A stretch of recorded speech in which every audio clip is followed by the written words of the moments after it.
We're here with Jean Carter-Hill, the co-founder and executive director of Imagine Englewood If. We're here at your office on Garfield Boulevard, which is a beautiful, wide boulevard with lots of beautiful old homes, lots of gravestones and old brick houses, and also a lot of empty land in between. Has there been any kind of movement on the boulevard? Do you see that as a kind of jumping off point at all for sort of resurrecting some of the housing in the community, or people rehabbing? We only been here 1 year now, and we just been in this particular building. This is our second month, so we kind of new on this side. But just from driving through the community, not so much as working with the community, I see this as a great place to be. I really like this area. And I think a lot of work needs to be done, and we can help in that way. I just received a phone call this morning from someone in this area I've been knowing for many years, and say that she's been struggling trying to make a difference, and what she believes now that can happen if the community come together with the aldermen, that we can be able to get some work done. Because we have not been pleased with our aldermen, and we have 6. And the current one is? Well, the one that's just elected is Joanne Thompson. Okay. And Shirley Coleman was in for 16 years. And Troutman is out, and we have a new alderman there. And Tillman is out, and we have a new alderman there. And Thomas is out, and we have a new alderman there. So we're going to get 4 new aldermen.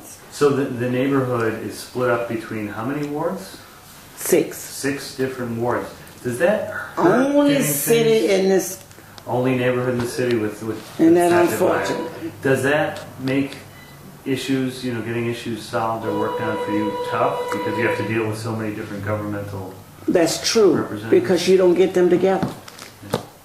So you deal with this one, and you got to go and deal with another one, and just getting them to the table or getting them to agree is hard. I've known things that happen in the park, and we have been in this park for years, and children go to this park and play and get in programs, and then all of a sudden they make a change, and a new alderman get the park over. And when the new alderman get the park, she have a Christmas party, and all those children that come to that door that's not in her ward, they turned away. And I just can't believe that. It's hard for me to believe that aldermen won't come together and say, I give so much, or you bring so much to the table, and we bring all the children together. You're going to separate the children at the door because one lives on one side of the street and the other lives on the other side. Unfortunate. So those are the type of things we just, I'm really fed up with that type of. And I think with the 4 new aldermen, I think they all should be at the table, and we should work it out. It's a pretty big transformation, not just 1 new alderman, but 4. 4. Not only I feel if it's going to be a difference in Englewood with the 4 new, I think it's going to be a difference in City Hall, because some of those people have been there. And I just can't believe that. It's hard for me to believe that aldermen won't come together and say, I give so much, or you bring so much to the table, and we bring all the children together. You're going to separate the children at the door because one lives on one side of the street and the other lives on the other side. Unfortunate.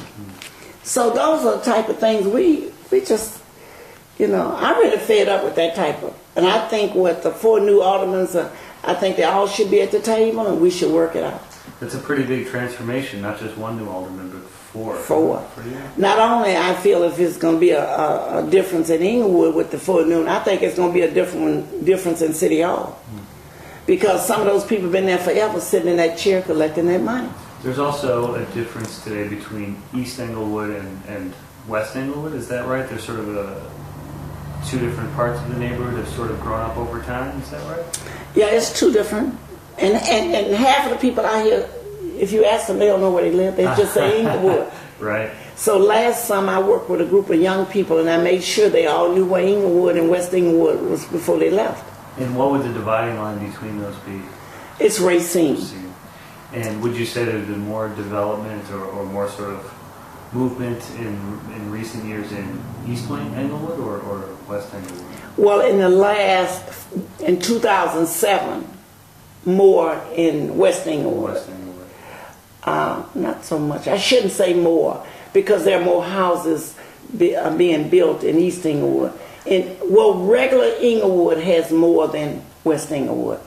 They just began to do something over here. We had maybe a couple senior homes and a few buildings. They had a new library, very small library, but a new library a few years ago.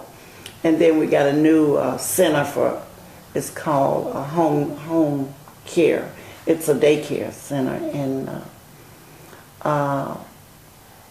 we're getting a new police station. That's going to be in West Englewood. Mm-hmm.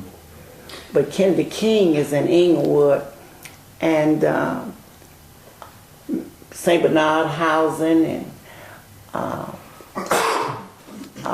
Congress Rush building some houses in Englewood, and it's several groups over there building houses. And it's some scattered housing in West Englewood, 1 or 2 on a block and that type of stuff. And I think the lot I was telling you in 6200 on 8, got about 8 in one block, and still got vacant space on the other side of the street. Do you find anybody coming from other areas to move into Englewood, either in the new housing or older homes that they're buying? They're coming in rehabbing. Uh-huh. And it seemed like most of that rehabbing is people that's rented out to Section 8.